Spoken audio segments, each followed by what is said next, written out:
Today I will be teaching you engineering mechanics. We have designed this syllabus in such a way that this series will be helpful for the diploma as well as for the engineering students.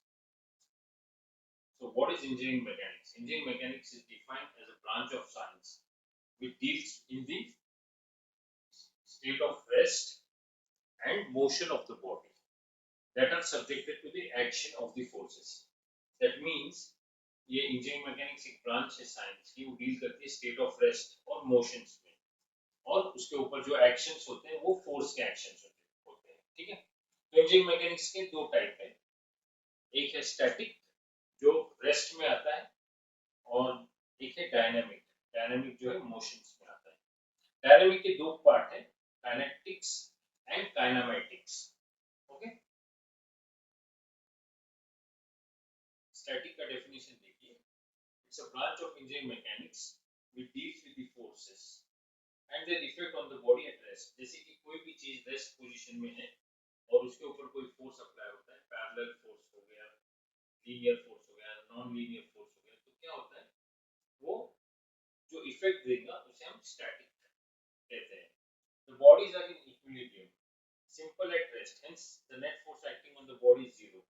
तो इस concept को understand करते हैं. जो भी static body रहती है वो इक्विलिब्रियम स्टेट में रहती है. जैसे कि फॉर एग्जांपल हमने ये हाइड्रोलिक जैक का एग्जांपल लिया. हाइड्रोलिक जैक का मान लीजिए कि ये जो हमारा कार का वेट है 900 kg. ओके. तो ये ऑब्वियसली डाउनवर्ड डायरेक्शन में आ रहा है कार का वेट, और जो हाइड्रोलिक है वो रेजिस्टेंस फोर्स लगा रहा है 900 kg. Okay. 900 kg resistance force है, इसको रेजिस्टेंस आर लिखते हैं. ओके. तो -900 और ऊपर जाने वाले फोर्स को हम +900 लिखते हैं. तो माइनस +900 इज इक्वल टू 0. इसका मतलब ये हुआ कि जो हमारी कार है ये इक्विलिब्रियम पोजीशन में. अगर ये इक्विलिब्रियम पोजीशन में नहीं रहेंगी तो ये इम्बैलेंस होकर गिर जाएंगी. ओके. तो इसलिए कहते हैं कि the bodies are in equilibrium simply at the rest, hence the net force is 0. net force इसमें हमेशा 0 रहेगा.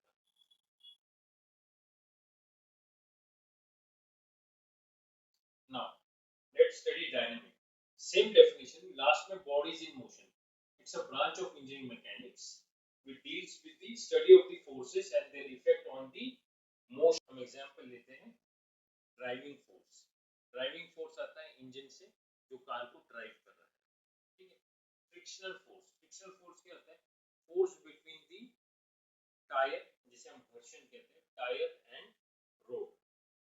एयर रेजिस्टेंस फोर्स जो अपोजिट डायरेक्शंस में एयर रेजिस्ट करता है व्हीकल को, उसे एयर रेजिस्टेंस फोर्स कहते हैं. Weight of the body. Okay. अब यह बॉडी कौन सी है, हमारी कार है. ओके. और बाद में रिएक्शन फोर्स बोले तो जो नीचे से कार को बैलेंस करता है उसे हम रिएक्शन फोर्स कहते हैं. नेक्स्ट, अब काइनेटिक्स क्या होता है. काइनेटिक्स का डेफिनेशन है deals with the function of different forces and torque. Kinetics में दो इंपॉर्टेंट चीजें हैं, वो फंक्शन है जो डील करती है फोर्सेस से, डिफरेंट फोर्सेस, और टॉर्क से, और जब ऑब्जेक्ट इन द मोशन. तो ध्यान रखिए काइनेटिक्स जो है, काइनेटिक्स में डिफरेंट फोर्सेस और टॉर्क को एप्लीकेबल किया जाता है, इसमें मेजर किया जाता है. तो फोर्स, डिफरेंट फोर्स कहाँ से आएगा, इंजन से आएगा. इंजन से फोर्स आएगा, और टॉर्क भी इंजन से आएगा. ठीक है. एग्जांपल मूविंग कार, साइकिलिंग, ये काइनेटिक्स का एग्जांपल है. Let's study kinematics. काइनेमैटिक्स क्या है, study of motion of the body without considering the force. Kinematics में क्या है कि हम फोर्स कंसीडर नहीं करते, without the reference of the force that causes motion. तो हम कंसीडर क्या करते हैं, हम कंसीडर करते हैं स्पीड, एक्सेलरेशन और फाइनल पोजीशन. जैसे कार का पोजीशन ए लोकेशन पे है, वो ट्रैवल करके बी लोकेशन पे. तो काइनेमैटिक्स हम में डील करते हैं मेजरली स्पीड, एक्सेलरेशन और फाइनल पोजीशन. यहाँ देखिए, study of motion without the reference of the force that causes motion. Example क्या है कि मोशन ऑफ रेसर कार. जिस रेसर का है, ठीक है, moving on a track, velocity, acceleration and time. तो हम विदाउट कंसीडरिंग द फोर्स, तो हम क्या कंसीडर करते हैं, velocity, acceleration, time.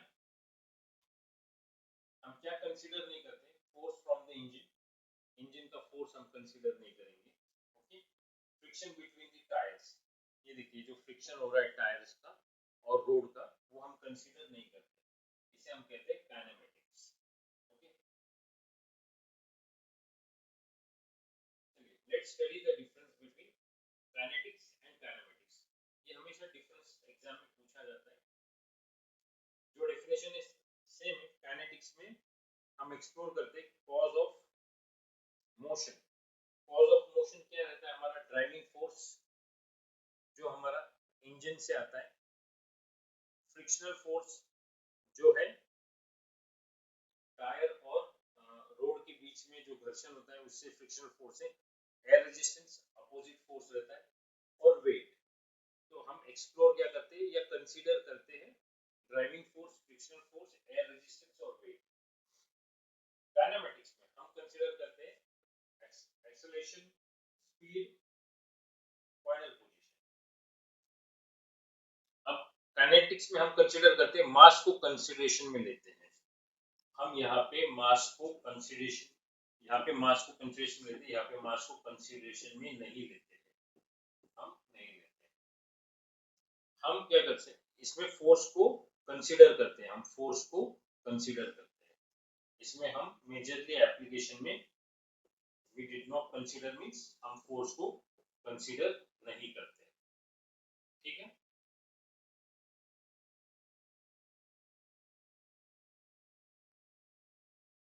Concept of time, तो टाइम का कॉन्सेप्ट क्या है, कोई भी एक इवेंट को रिकॉर्ड करना है तो हम टाइम का कॉन्सेप्ट मेजर करते हैं। The concept of measuring a duration of event, object move from A point to B point. कोई भी मान लो कि ये पर्सन है, A point to B point तक जा रहा है, तो इसे कितना टाइम लगेगा, वो टाइम हम मिनट, आवर्स और सेकंड्स में, या फिर आप टाइम में स्टॉप वॉच लगाकर रनिंग के लिए, रेसिंग के लिए, स्विमिंग के लिए जो कॉन्सेप्ट है मेजर करते कि कितना टाइम में कौन कितना बॉडी। अभी बॉडी का डेफिनेशन क्या है, it's body is defined as the portion of matter which is limited in all direction. जो भी पोर्शन है, जैसे कि फॉर एग्जांपल ये पोर्शन ऑफ मैटर, जैसे कि कोई भी बॉडी है, table, chair, fan, which is limited in all direction. कोई भी डायरेक्शन से उसको लिमिट है, एक साइज है उसका, जैसे टेबल का एक साइज है, चेयर, फैन, जो चीजों का साइज होता है उसको लिमिटेड करता है। Mass, the amount of matter contained in a body. तो जो भी बॉडी है उसके अंदर जो मैटर है, जैसे कि ये मैटर है, ओके, कंटेंट करता है वो बॉडी के अंदर, उसे हम मास कहते हैं। मास कांस्टेंट रहता है, मास इज ऑलवेज कांस्टेंट। देखो, mass on the earth is always constant, mass on the moon is always constant, mass on the space is always constant. Mass constant कैसे रहता है हम समझेंगे। जैसे कि फॉर एग्जांपल मास है, तो इसका जो यूनिट है एम में है, और इसका जो सीजीआई एसआई यूनिट है वो केजी में है, ओके, और जो सीजीएस यूनिट है इसका ग्राम्स में है, ओके। और जो वेट है, वेट का जो डेफिनेशन है, weight is equal to mass into gravity. For example mass है 10, ओके, और हम इसको वेट में कन्वर्ट 10 इंटू 9.81। बट जब हम देखेंगे कि अर्थ के ऊपर ग्रेविटी 9.81 है, स्पेस में तो ग्रेविटी 0 है, सो एनीथिंग मल्टीप्लाइड बाय 0 ये 0 हो जाएगा। लेकिन अगर इसी को हमने स्पेस में देखा तो मास कांस्टेंट रहेगा, उतना ही रहेगा, ठीक है। Weight, weight of the body is the force which attracts at the gravity. जो भी वेट है, जैसे कि ये पेन का एक वेट है, अगर मैं इसको छोड़ दूं तो ये अट्रैक्ट करता है ग्रेविटी से, ठीक है। तो weight is equal to mass into gravity. तो mass m is equal to mass g is equal to gravity.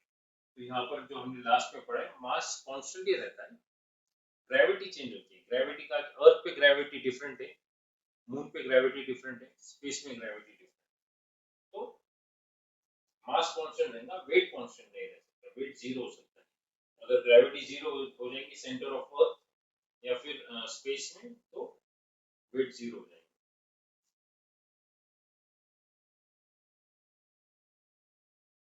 तो हम देखेंगे कि difference between mass and weight. Mass का जो डेफिनेशन जो हमने पढ़ा था, mass is defined as the amount of matter content in a physical body. जो भी अमाउंट ऑफ मैटर है वो फिजिकल बॉडी। अब इसी के आगे हमें लिखना है along with the gravitational force attracted toward the center of the earth। मास का जो डेफिनेशन है उसके आगे सेंटर ऑफ अर्थ से जो चीज अट्रैक्ट होती है उसे हम क्या कहते हैं, वेट कहते हैं। और वेट का जो फॉर्मूला है मास इनटू ग्रेविटी। मास एक फंडामेंटल प्रॉपर्टी है, mass is a fundamental property, weight is not a fundamental property. Okay, mass के पास मैग्नीट्यूड है, mass has a magnitude but no direction. तो मास की जो क्वांटिटी हो गई स्केलर क्वांटिटी हो गई, और वेट के पास है मैग्नीट्यूड भी है और डायरेक्शन भी है, मैग्नीट्यूड भी है और डायरेक्शन भी है। तो ये जो क्वांटिटी हो जाती है इसे वेक्टर क्वांटिटी कहा जाता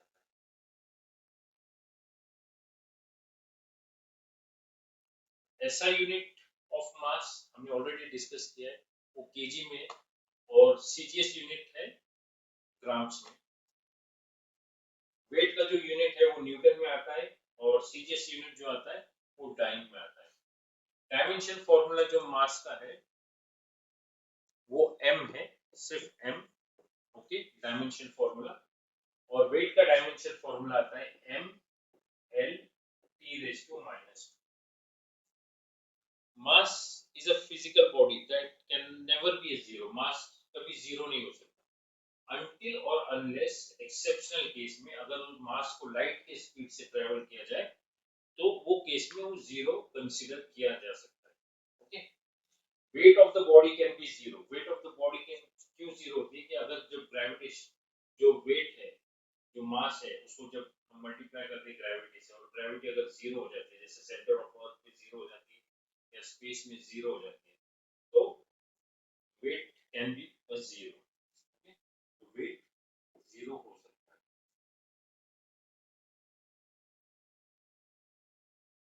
let's study rigid body. Rigid body क्या है? एक सॉलिड ऑब्जेक्ट है जो डिफॉर्म नहीं होता। जैसे कि फॉर एग्जांपल, अगर कोई चीज पे अगर हमने फोर्स लगाया, जैसे कि कोई ब्लॉक पे हमने फोर्स लगाया, तो उसका शेप और साइज चेंज होगा। लेकिन रिजिड बॉडी को कंसीडर ऐसा किया जाता है कि उसका शेप और साइज चेंज नहीं होता है। ठीक है, the distance between any two point, जैसे कि ये पॉइंट है, ये एक बॉडी को let's consider this plane is a rigid body. तो अगर मैं टॉप साइड से पॉइंट ए और पॉइंट बी पे फोर्स लगाता हूँ तो इसका शेप और साइज चेंज नहीं होता है, तो इसे हम कहते हैं रिजिड बॉडी। ओके, तो अब ऐसा कोई बॉडी है ही नहीं यूनिवर्स में जो रिजिड नहीं है। अगर फोर्स का जो थोड़ा सा क्वांटिटी बढ़ाया जाए, ज्यादा से ज्यादा फोर्स लगा जाए, तो definitely there will be a slight change. तो यूनिवर्स में रिजिड बॉडी नहीं, एक कॉन्सेप्ट है, ये हाइपोथेटिकल कॉन्सेप्ट है रिजिड बॉडी का, कि जिसका शेप और साइज चेंज नहीं होता है। ठीक है,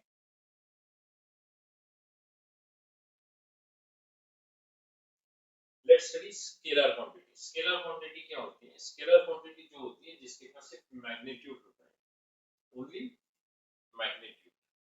आप देख सकते हैं ओनली मैग्नीट्यूड रहता है, इसे हम कहते हैं स्केलर क्वांटिटी। स्केलर क्वांटिटी के एग्जांपल है स्पीड, एनर्जी, मास, टाइम। इनके पास कोई डायरेक्शन नहीं रहता है। जिसके पास मैग्नीट्यूड और डायरेक्शन रहता है उसे वेक्टर क्वांटिटी कहते हैं। जैसे कि वेट, वेट है, कोई भी ऑब्जेक्ट है, इसका जो वेट है, तो ये इसका डायरेक्शन रहेगा, वो नीचे जाएगा। वेलोसिटी है, उसका डायरेक्शन रहेगा। फोर्स है, उसका डायरेक्शन रहेगा। फोर्स में रहेगा पुल रहेगा, पुश रहेगा। ठीक है, मोमेंट रहेगा, clockwise moment, anti clockwise moment, momentum रहेगा।